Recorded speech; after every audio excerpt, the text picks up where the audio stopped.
You're listening to Infinite TBR, the podcast where we try not to buy more books. I'm Smack. And I'm Gabi. Spoiler alert!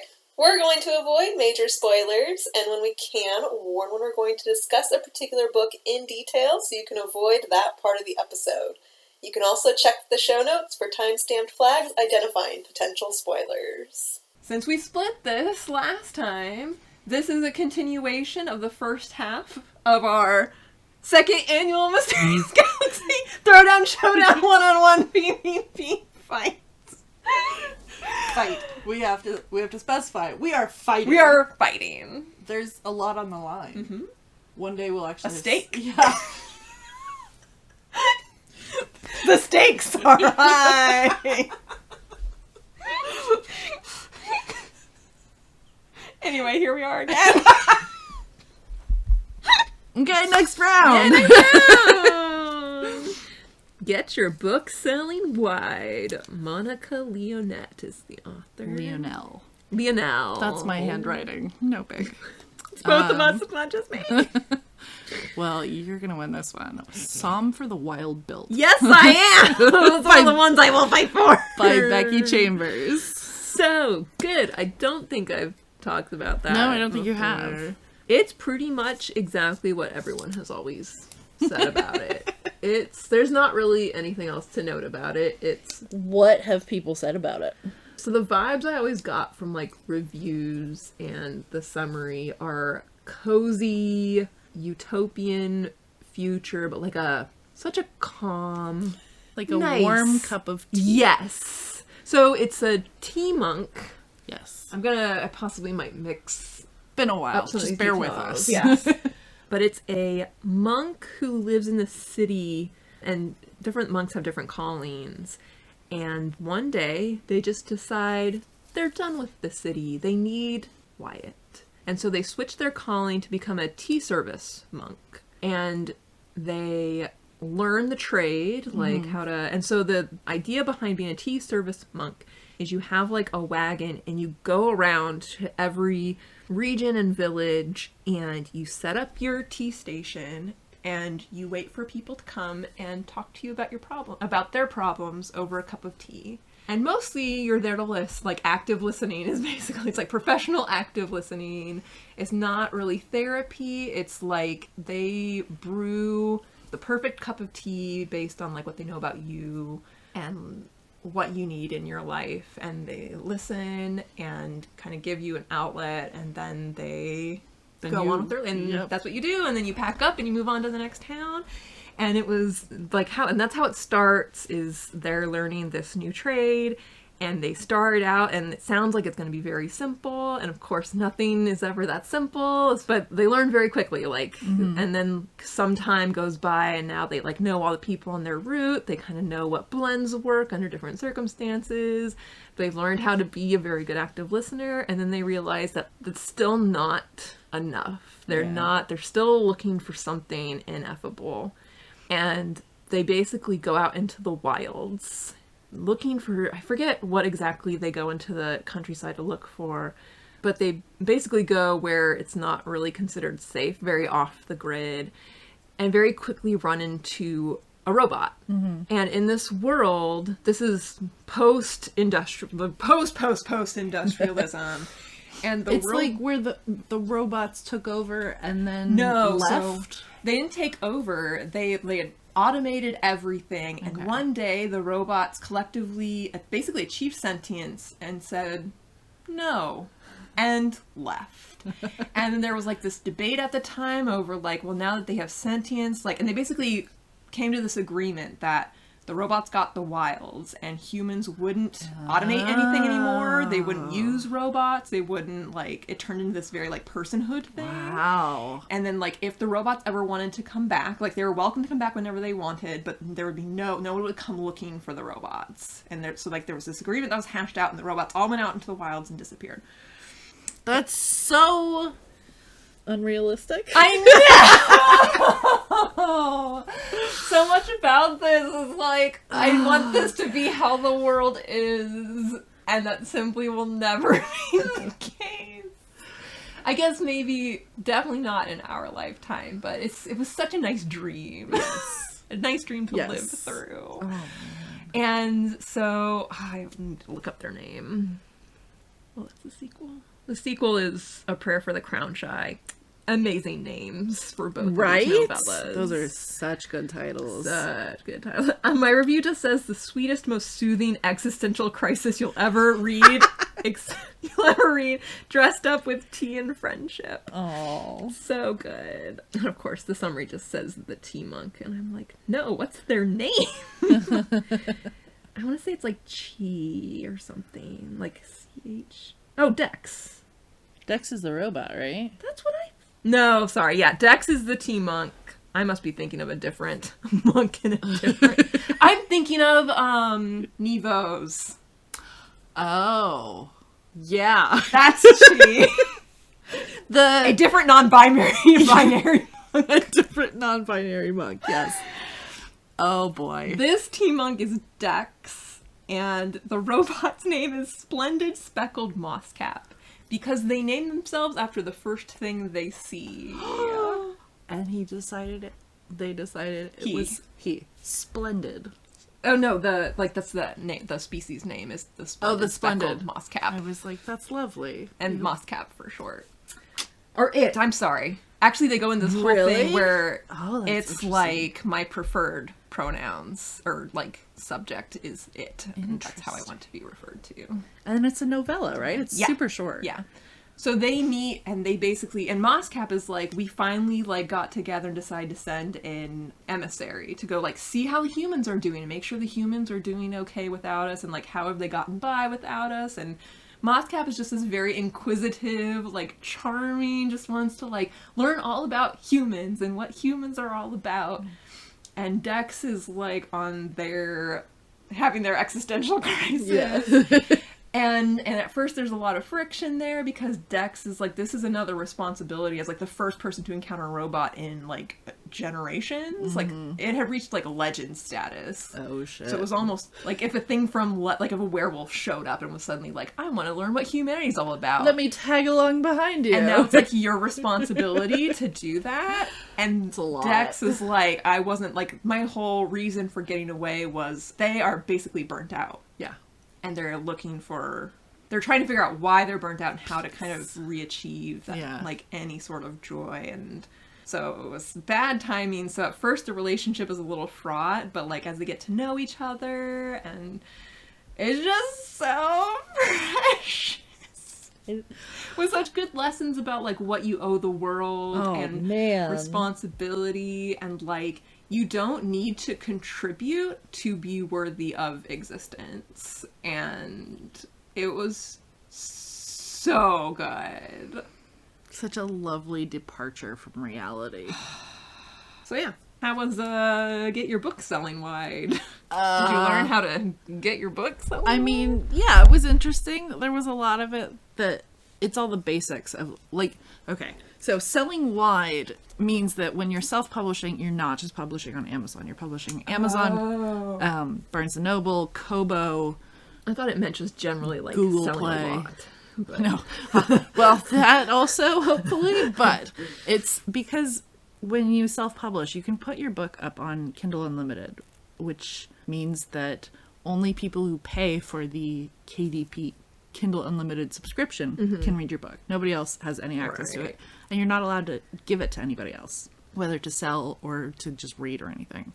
So, this is the dystopia we yes. versus. Freaking book dystopia of all things. And so the way writers in KDP or Kindle Unlimited get paid is through page views. So Amazon tracks how far readers go into your book. Right. And you get paid based on that. So if they finish your book, you get as much money out of it as you can. If they get 10% in and quit. Wow. Yep. Hate that. So much. But it can be quite lucrative as long as you write fast and keep putting stuff out, more or less regardless of quality. That's unfair. I don't have a Kindle Unlimited subscription, so I can't say that. And I know there are some good books there, But the way you make enough money to live on, if you're a Kindle Unlimited writer, is that you have to write real fast. So you're not necessarily investing in quality, you're investing in the quantity. speed and getting the next one out. And like, for example, Katie Roberts, who has been picked up by traditional publishers, she has a really popular Hades and Persephone retelling. Well, just the first one is Hades and Persephone. Yes. And the rest are like Greek myths, whatever. Anyway. So she is super prolific, and a lot of her books are in Kindle Unlimited. And I know I don't know. I assume she makes bank. She is very popular at this point. Very popular and very prolific. Yes. So going wide means that you have to figure out different interfaces, basically. So if you publish on KDP, are you allowed to publish in other venues? So it's literally either just Kindle Unlimited or everything else. Contractual exclusivity. Wow, Yep. So if you don't go wide, you can still sell on Amazon, and Amazon is usually one of your bigger income streams. Right. But you can go direct through, the ones they suggest you go direct through are Barnes & Noble, Kobo, Amazon, and another one. But after the main ones, you can sign up for a distributor. For example, you can do Publish Drive, where you pay a monthly fee and they will send your book out to basically every internet book retailer on the planet, including like the Chinese markets and stuff, which is cool. So you get extra reach when you use a distributor. The other big one is Draft to Digital, or D2D, and they take a royalty basically for every sale you make, and there's no like upfront costs. It's super popular, and they are also expanding into paperbacks. So I have not looked into paperbacks a whole lot yet, because I am nowhere near being able to like even go to a cover designer and be like, I have this many pages. Right. Please make the spine pretty. So I mean, all this stuff is very investigational. I'm like, well, it's good to have knowledge. Yes, and I am trying to do this like long term, well before I need to, because I don't learn well on a time crunch. Right. And it's good to know like which resources you would want to go back to for specific things anyway. Yeah. So you don't want to do that whole mess. Yeah. When you actually want to do all that. Yes, definitely. And it's been interesting. I almost didn't bring this up because Song for the Wild Built is just you have such a lovely story. But also, I was looking at the prices when it came out, and it's a Tor novella. Yeah. Which started out as like $4.99 for the ebook for all of them, and it was amazing. And they used to release them as paperbacks, and now it's like exclusively hardbacks, and they're like $20 a piece. And all of the ebooks are $12 and $13 Holy nonsense. Which is why I have not read that one yet. But also, like, but you can borrow it. When Tor.com started releasing novellas for $4 and $5 each, the independent publishing community was like, hey, we can match this. People will pay $4 or $5 for a novel or a novella. And then Tor was like, everyone else, all these quote-unquote lesser publishers, independent publishers, if they can get $4 or $5, we should be charging a premium. And then A Song for the Wild Built came out, and it was $12 or $13, and that is why I have not read it yet. But it has been... That, and you need to get to Mysterious Galaxy. One of us needs to get to Mysterious Galaxy and pick it up. Is it still there? Yeah. Sure is. Okay. Matt got it for me for my birthday. Yeah, your birthday back in May. And then it lived at Mysterious Galaxy for a while because Becky Chambers was supposed to come for an author event. She got COVID. Them, and then she got COVID or a COVID scare exposed something, or something. Yeah. So she didn't show. So they were going to send her a whole bunch of their stuff to sign, like their stock. Mm-hmm. And that took however long it took. Yeah. So. I think it might have, they didn't send the books. I think they sent book plates. Okay. It's much cheaper. Right. So we have a copy waiting for you. We have a copy waiting for me. But I haven't been done the ebook. Yes. Okay. And prior to that, I'd been sort of like buying up any sort of ebook that Tor.com put out, because why not? Yeah. And it's only $4 or $5. Right? And so it's been very interesting. And like I can mark the beginning of the price shifts with the release of that book. Yeah, it was probably like, one of the best marketed novellas in our time. Mm-hmm. So yeah, cool. That's the less lovely side of Song for the Wild Built. but It's not its fault. it isn't its fault. Oh man, and it does make sense that if they were gonna do such a big price jump, that they'd pick one that was clearly gonna be a winner. Yeah. So Yeah. anyway. Sons of Vengeance. I know. I actually really enjoy watching all this stuff happen, except that It's I also still don't boring. have some of the wild built. That is like the big downside of these price shifts. Anyway. So when you go to Mysterious Galaxy, oh no. Oh no. Okay, next one. Jade City. Oh no. Oh no. The Rose and the Beast by Francesca Leonelle. I think we're both gonna fight. I think All right, give me your best. Oh, I thought we were just gonna say, okay, it's a tie. Oh, okay. And then I thought we were gonna fight. I mean, I think we have to call it a tie because we're gonna fight. Yes, Like, that's you're fair. never gonna convince me. I think that You're the one who's read both. I of have them. read both of them, but We've. Jade City would be the winner for me, but I'm not sure Jade City would be the winner for you, is what I mean. Oh, okay. Because, I mean, The Rose and the Beast means so much to It you. does. Yes, we have And I don't- talked about this. Like, Jade City, no matter how incredible you end up thinking it is, assuming you even do, isn't gonna have the kind of weight. Okay, that's fair. I mean- we'll call it a tie it'll have literally more weight. because it's 500 pages, and The Rose and the Beast is like 90. I'm hilarious. You are hilarious. Okay, so I think we're gonna I wouldn't call have that. gotten it if you hadn't actually spelled it out for me, but you are hilarious. So we're calling that a tie because a tie. oh, so I did bring up that I was reading these with my little brother yeah. tonight at Bet, which he easily won as expected, and I did finish the whole trilogy, and it was freaking incredible. I got so many like sobbing emojis. every time I'd send one, I would be like, "No, I sent that way too soon. This next thing is much more dramatic." Oh my god.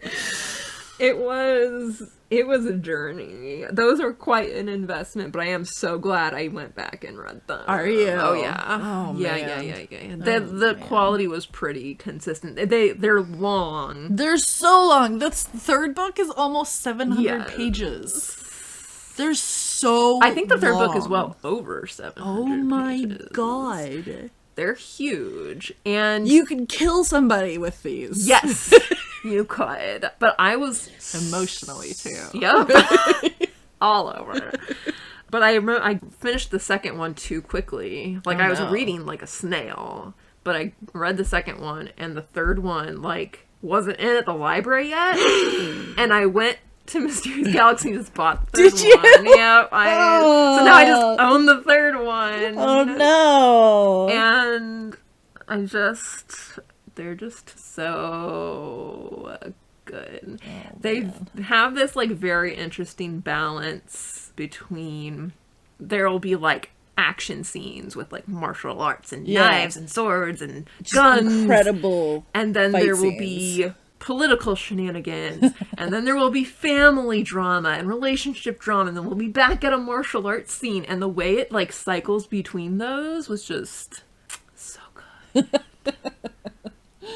Oh my god. Good. But it is a long time to be in that world, so unless you're like Committed committed or have time to kill. and have time to kill and are willing to be. So the funniest thing, I was talking to my little brother about this, is there is a character I was not crazy about from the start. Right. I was like, anything could happen to this dude. I don't care. Why can't he be the one? Why can't he be the red shirt in this? Did he turn it into your favorite? No. No. Okay. I will not say he's not my favorite, but and then in the second book, he makes some decisions that leave you like, you're a horrible human being. Oh my god. What is anyone gonna hold you accountable for this? The answer is no. But and it's just like, and like things have consequences, but not like every narrative like typical narrative expectation you have does not hold. Like, you'll expect something to happen based on like what would normally happen in a novel if this happened. Oh, no. And that's never. Oh no. Never what happens. And there will be, and like in retrospect, you're like, yes, that is a very reasonable outcome for what happened, but never in a million years would I have anticipated that specific thing happening. Or sometimes you think like, this is as far as the stakes are gonna go, and then nope, the God. stakes just keep. Like, you know how the dragon books, the stakes just kept, like, every time a book would finish, you'd be like, yep, the I got too excited and now my memory is gone. The The dragon. Nice Dragons. Oh! Those dragon books by Rachel Aaron, 2 A's. So, you know how, like, every book, the stakes just, Yeah, like, and yeah. the sphere of The story. the story Yeah. just keeps, and Expanding. you're like, oh, this is the potential repercussions. And no, it's always much bigger and more dramatic than you think it's gonna be. That's what these books are like, but in a very different way than with the Nice Dragons. And this one specific character, I kept being like, of all the people, like, why hasn't this guy died yet? Why hasn't this guy died yet? And Joe and I were laughing about this because it starts with 3 siblings, and and I have an older brother and a younger brother, and it's 2 brothers and a sister, and we were talking about how, like, some of the parallels, and, like, they're not really anything like us, but in some subtle ways they are. And, like, so it was, like, both of us very quickly were like, that's Tony, my older brother. That's me, and that's easily Joe. And Did they all survive? I can't say that. No! I cannot comment on that. There's no good way to answer that question. Oh my god, don't answer it at all. Simply no. I don't wanna no way know. to answer that. I spoke too hastily. I don't want to know. You don't want to know, and also there's no way to answer that. God. And so this character, this one of these main characters in the middle of the second one, like, I was like, something has to happen to him. Like, and, like, I want something to happen to him. I don't like him. And he's making horrible, like, it was just stressing me out so much. And I was like, he needs to be held accountable. You He's have, not being like, held crazy accountable. eyes right now. And then, incredibly, by the end of the 3rd book, I was crying over this character. Oh, no! And I was texting Joe, and I was like, I hate that I'm so emotionally invested in him now. Oh, no. And it was just, it sneaks up on you how, like, remember I was like, I wasn't thrilled about most of these characters going in. And, like, one of the ones The I was only one you invested, cared about. like, ate it Yeah. immediately. And I was like, oh no. But it's incredible how the investment in these characters sneaks up on you. And there's one side character who's so instrumental in all of the plot that, like, pops in and out, and none of the main characters know how much of an effect he's having on their lives. Oh my god. And the way his arc parallels what's going on with the main characters, and the way he pops in and out, is incredible. And then the ending, like, the way they ended his arc was, again, like, never would have predicted it in a million years. And I'm still thinking about it. I'm going to be thinking about it forever, and I would reread them. Like, Really? Yeah. Oh my gosh. So good. I have never, I mean, except for you being like, I don't like any of these characters in the first one. Except for that, I've never heard anything bad about these books. Most people who talk about them have that same, like, insane look that you have right now. And I own Jade, the first one. Mm-hmm. I'm gonna read them. Be ready. Like, But, like, be prepared. I'm not prepared right now. I'm not gonna be prepared for a while. Oh my, like, I can't believe I ended up loving them. Like, I guess I knew. I mean, that's why I went back to them. I did read halfway and then DNF, and I was like, I panicked, DNF. I was like, oh no, I need way more. I mean, this was like the experience for spring of this. 2020. Yes. I remember that. But even, like, the second time through, I was like, I don't know if I am going to be sold on these. And then I was... But the writing's so good. And so I didn't care how much I was invested. And then suddenly I was very invested. Oh my god. They're incredible. One day. And we've talked about The Rose and the Beast. Yeah. So we would throw hands. That one got like half an episode. Yeah. we're not talking about that one again. Okay. Alright. Aw, A Safe Girl to Love by Casey Platt. Did you read that one? It's on my Smack shelf. It sure is. No, I have not A read it. Spindle Splintered by Alex Harrow. Interesting. Did you like it? Yeah, I did really like it. But I don't know enough about A Safe Girl to Love to... That one is a series of... They're not speculative. It's just realistic fiction. Mm-hmm. They're short stories about trans girls in Canada. Mm-hmm. And the author is a trans girl who grew up in Canada. They're all really good. I read a bunch right in a row, so they seemed a little one-noted, but, like, award material. Oh, wow. Easily. Yeah, like, really Okay. intense, complicated stories told in very few pages. yeah, it was really good. Interesting. I don't know how to like not Right. give too much away. Right.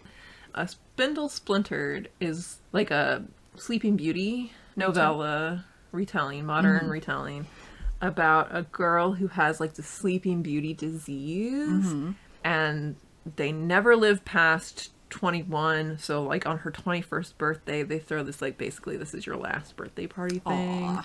With her like her family, and she has this like very tense relationship with her family because their lives have been about her disease, and she often just kind of wants to forget about her disease and not, she feels uncomfortable feeling responsible for everyone else's unhappiness about it, and it's not like she has any control over the situation, and so she has that kind of like, there's that tension with her family.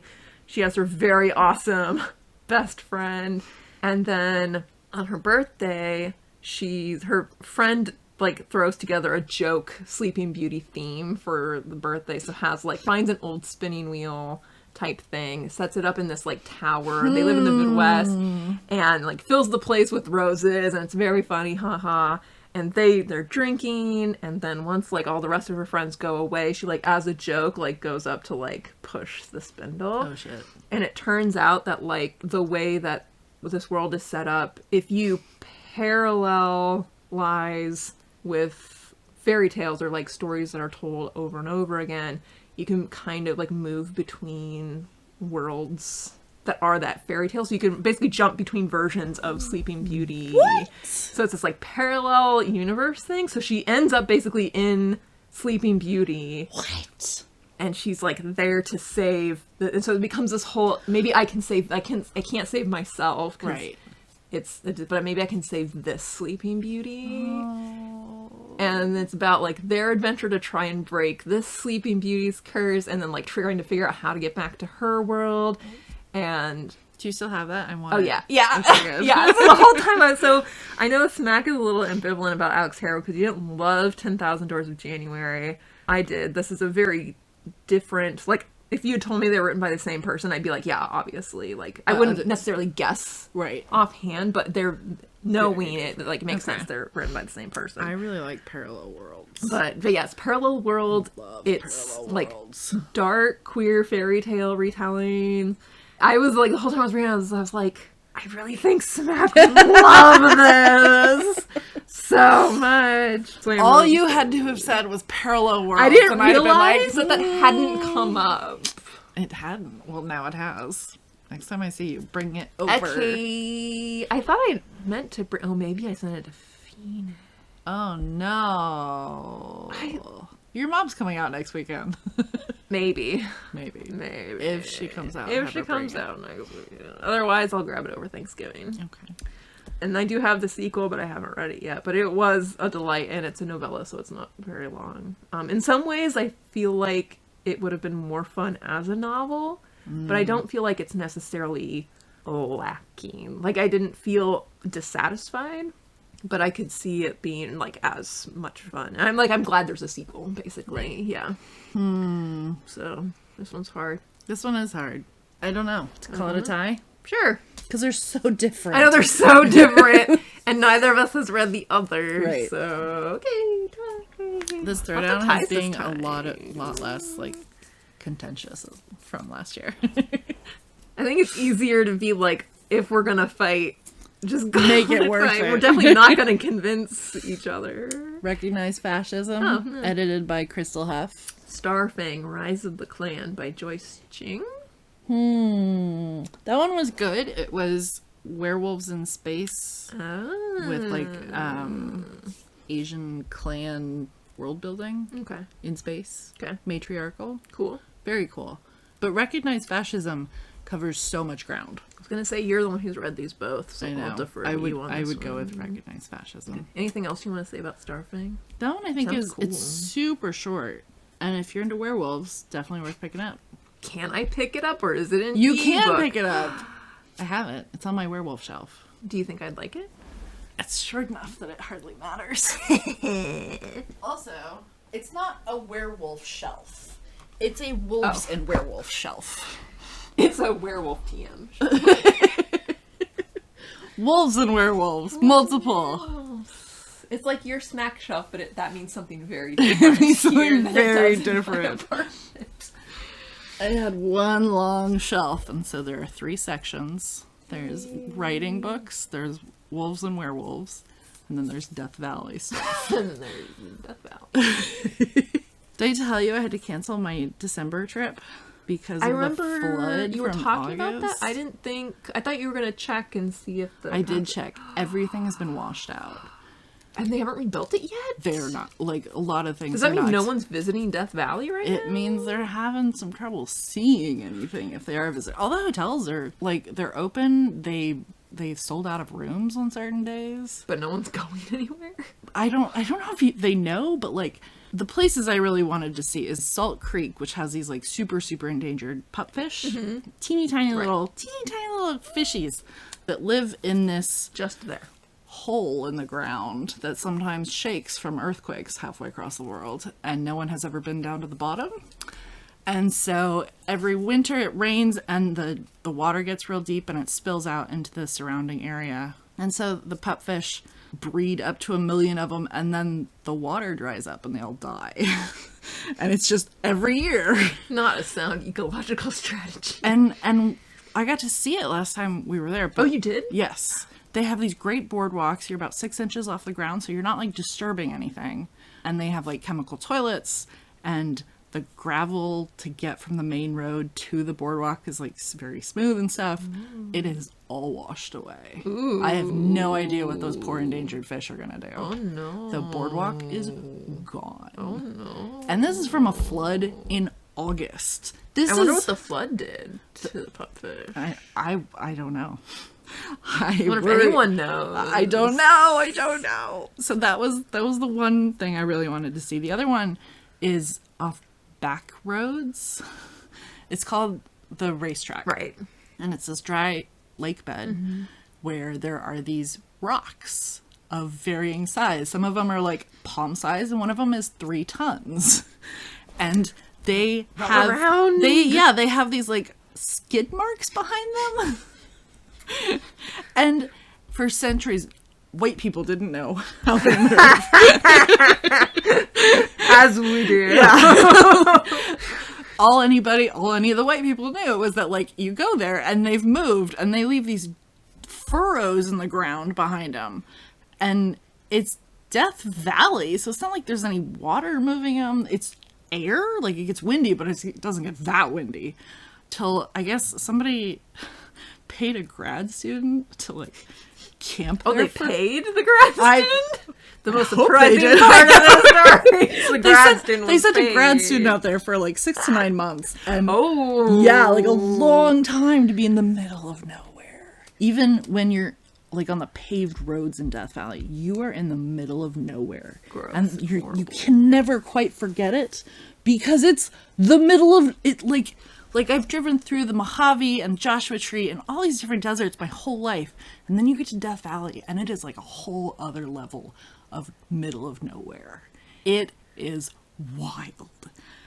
And so we were going to go on these back roads to go see the racetrack. You were going to say the grad student. Oh yeah, the grad student. I forgot about the When grad the grad student went. They forgot about the grad student. We all forgot about the grad That's student. why they were there for 6 to 9 basically, months. what happens is the ground freezes and then the wind blows. They get big gusts and it moves the rocks. And then the ground unfreezes and suddenly, how did they move? Oh no! So like that was discovered in like 2008 or something. Quote unquote discovered. Yeah. White discovered. Yeah. So you were gonna go. Yeah, I wanted to go see it. And pre-August flood, it wasn't, they recommended 4-wheel drive, but it wasn't necessary. Like that you didn't have to have a high clearance vehicle. And so like we were just going to take my dad's RAV and just like go and make sure we had a spare tire. But the website for Death Valley now says that we do not recommend anyone go on backcountry roads. If you get stuck, expect to wait 2 days for rescue. That is I read that and I was like, too long. well.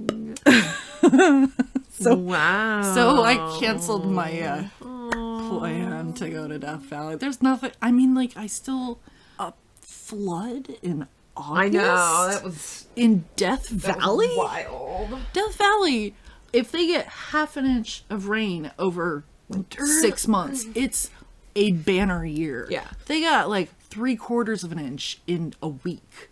They had to rescue like a dozen tourists, like telephone poles washed away, roads are gone. Those poor pupfish, man. Oh, it'd be very funny if they're actually doing the best of everyone. You know what? I hope they are. Yeah. Them and those teeny tiny little endangered snails on the salt bed. I didn't know about the. They have teeny tiny little. It's what is it called? It's Badwater Basin. That sounds like a thing that would be in Death Valley. Everything in Death Valley is either some white guy's name or like a very clearly like, this is a shitty place to be. Like, there is no in between in Death Valley. And so there's this one spot called Badwater Basin. It's the lowest elevation in all of North America. It is hilarious to stand there because up on the hill they have a sign at sea level and it's teeny tiny. Like, you take a picture of you and the hill and you have to like circle with like, Wow. it's a weird place. Anyway, so Badwater Basin is basically like this big salt flat, and there's a lot of like man-made like concrete stuff, a parking lot and everything, and then you can walk out to it, and there are signs that say please don't walk on it, but it is basically comprised of footprints at this point. So like, I was very confused about how far we could walk out. Right. But like on the spots where you're definitely not supposed to walk out, there's this little like sign that says, don't walk out here. There are endangered snails that only live here and they are the size of this period. End sentence. Teeny tiny little snails. So they're probably dead too. Oh, no. I mean, how is a little endangered snail going to survive a flood? But surely there have been floods in Death Valley before. Yes. Maybe before they were endangered. Yes, but... there have been floods in different parts. Like in 2015, there was a flood that washed away part of this like structure called Scotty's Castle. Maybe they know how to... I sure hope so. There's a lot of like really specific subspecies in Death Valley that if they're gone, they're gone. If they can't survive anywhere else, and nothing else can survive there anyway. Right. Like it's such a weird ass place. Which is why you wrote a story about it. I have a novella on submission. Yay! Anyway, I don't even know where. Because that was my Death Valley shelf. Mm-hmm. Okay, moving on. Moving on. Oh my god. Let the Mountains Be My Grave by another Francesca Tachi. Oh my god. Okay. I get the feeling I'm going to let you in this. Yeah, I will fight you on this one. Good. This is another Neon Hemlock novella. Ooh. Okay, so yours is Never Home Alone by Rob Dunn. Oh, this is the one about all the insects that live in your house. Tell me about that. Okay. Never Home Alone is another nonfic. This is the one I was listening to while I was watching Loki and then walking up and down your stairs while I was brushing my teeth. So it's a really well done summary. The idea is not a whole lot of research has been done on the different species of things that have evolved to live in houses. Because, I mean, houses evolutionarily are a relatively recent affair, and because we live so close to, we live in the houses too, we think of them as spaces that are common. Right. And well understood, and when we see something in our house, we're like, obviously this is something where, like, we see a cricket and we're like, yeah, crickets, freaking everyone has crickets, they must know everything about crickets by now, this isn't interesting or exotic or like, but the reality is not many people are studying the flora and fauna that grow in houses and have evolved to develop specifically in indoor spaces. And so they've done very limited studies sampling people's like windowsills and plumbing and basements and just different parts, and then like every time they find something new and incredible and stuff that nobody's looking for. That no one's looking for, no one thinks to look for. That is so cool. So he goes over insects, specifically the big one he goes into are camel crickets. It's been a while, so I'm gonna forget details 100%. But and then like certain, I don't remember if it's molds or bacteria or some other fungi creature that protists that lives specifically in shower heads or very common in shower heads. It's the type of book that you will either become very more chill about how inevitably dirty everything is, or you will swing into extreme hypochondria and like want to clean your house from top to bottom. But the reality is that you can't clean it in a way, and even if you could, it when he goes into this too, it would be extremely unhealthy for you personally and for ecology in general. Oh, wow. So, like, for example, and the one most people are familiar with is this idea that antibiotics are they kill everything, not just the bad stuff, but the good stuff too. And in fact, doing things like that wipe out everything all at once tend to favor then The shitty ones. Yeah. So, and he goes into some of the reasons for that and how that has come up again and again, both for like antibiotics and bacteria and insecticides and pesticides and herbicides and pretty much any sphere where our solution has been to exterminate, especially chemically exterminate, like they've developed, like, and like one of the examples is cockroaches. He has like a whole chapter on cockroaches and how all of the ways we've developed to get rid of cockroaches are just creating cockroaches that are resistant to that thing. To everything. So, and then on a lot of things, there's not even a reason to try and kill them. We just don't like them. Yes. We don't like how they look. We don't like the idea of them in our space. Right. And even if they provide a potentially some sort of benefit to the ecosystem or our environment, it's just that idea in our heads of it not being clean and it also goes into like how a lot of like the potential like good bacteria are not particularly well studied. Like we study the bad ones very thoroughly because those are the ones that are most relevant to our immediate health as far as our understanding or have the most dramatic effects, but there's so many potentially good ones and we haven't studied like how these could be like nurtured or developed and he has things about like studies on asthma and different neighborhoods in like Finland and some are on like the Russian like wilder side that aren't as urbanized and ones on the more developed side, and like asthma is much or allergies are much more prevalent on the developed side versus the side that's like there's a lot more wild spaces and people are exposed to a lot. Like the big takeaway was the more things you're exposed to in general, the better.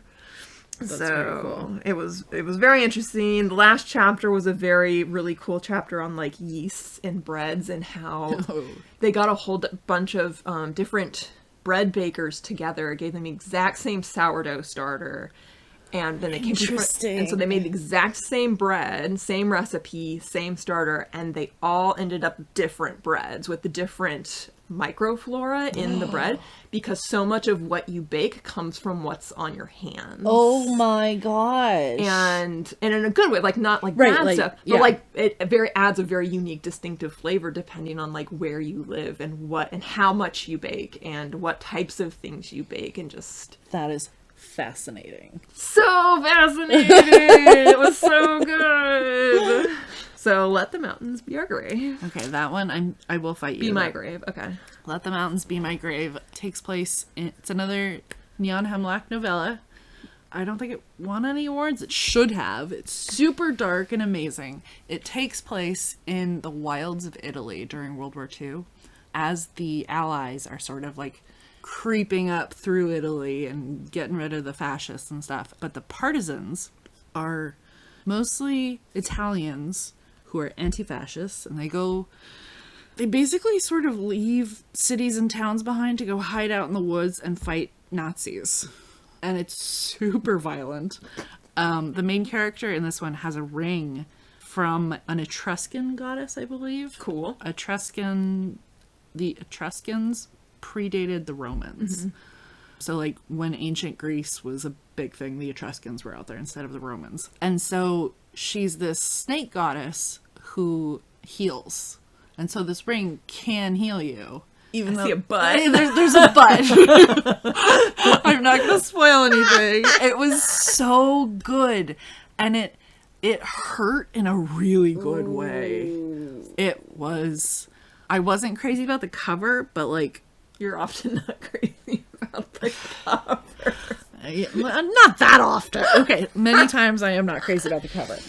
But, like, I back Neon Hemlock every year on their Kickstarter. Mm-hmm. And so I get all of their novellas. And they are uniformly amazing. So, like... is that how you pick them up? Mm-hmm. How much do you have to give them to? I give them extra to get paperbacks. You're welcome. Thank you. I appreciate you. Because they're so good. I actually just got an email with an EPUB for the next one. And I'm very excited. Oh, what's that one gonna be? I can't remember what it's called. Okay. I'll give you that one. Give it to me. I will. Never Home Alone was good, but, you know, as a nonfiction. It was good. It was interesting. Good audiobook. Guy was very enthusiastic about things that clearly no one else in the world is enthusiastic about, and it's adorable. Which is always nice. He's found his niche. So the next one that they just sent me is called Empire of the Feast by Bendy Barrett. So excited. And then the one following that is Unnecessary Chaos by Brent Lambert. I think he's local. Huh. He's been in Mysterious Galaxy. He's a really good writer. He worked familiar. for Faya magazine. Oh, yeah. I'm really excited. They put out such good novellas. Ugh. And the paperbacks are just really... And they're not like $12, $13. They're they're pricey, but they're not that pricey. Mm-hmm. But like the paperbacks, like the paper's thick, the margins are nice and big, like they're good. They feel good. I love them. So yeah, Let the Mountains Be My Grave. I don't remember at the beginning if there's like a suicide ideation warning, but there should be. Oh, okay. Yeah. Good to know. Okay. Next round. Last one for the halfway point. Okay. Summoned. Oh, is this our halfway? This is our halfway point. Okay. Summoned by CP writer, another CP writer. If the Shoe Fits by Julie Murphy. Okay. We've actually talked about both of these before. Oh. I'm pretty sure. Yes. Because this is about that's the one where volleyball spiker, right? What? Volleyball spiker? Oh, okay. Yeah, no. Not the actual volleyball. No. Just the spiker. The spiker. Who spikes into people's heads. Yes. I thought you meant like an athletic novel. And I was like... no. That was just the joke I made the last time we were talking. It's been a while. I listen to our podcast sometimes. I do. It's just been a long couple I've listened of to months. that one recently. I should say specific. Volleyball spiker. Okay, so yes, this is the local author with her main character who spikes into people's head and kills them. I think that's the... And there's a stigma against it. Summoned. This is the second second one. one, Where they yeah. go from their fictional truck stop town to San Diego. They stay in Carlsbad. Right. They go visit Pacific Beach. It's adorable. And then there's If the Shoe Fits, that's the... You have... Cinderella modern. Yes. Bachelor. Yes. Yes. It's a series of contemporary romances written by different authors, right? Yeah. Okay. That aren't And so really this difficult. one is Cinderella. There are other... Okay. Yeah. Cool. Cool. I really liked Summoned. I really liked If the Shoe Fits. All right, I don't know that... I enjoyed If the Shoe Fits. I've read Summoned twice and Okay. plan to again. You win. Okay. I don't know that I mean, like, if it would be a good, like, plain read, like a comfort, like... Yeah. Okay. So, who's winning at the halfway point? Oh my goodness. Are we tied? No. No. I'm Currently winning. winning 5-4. Yeah, we've got quite a few ties. I think 3 ties so far. I don't know. This might end up being a very long part 1 episode, and that's okay. Here's hoping at the halfway point you're winning. At bingo. I don't have anything to add to that. That was perfect. This has been another episode of Infinite TBR. You can find us on our Twitter at Infinite TBR. And we are individually on Twitter as @WhatSmackSaid and @Gabalodon, which is like Megalodon, but Gab in the front of it. And you can find all our show notes at infiniteTBR.com. If you have book recommendations for us or questions you want answered during the podcast, feel free to email us at itbrshelf@gmail.com.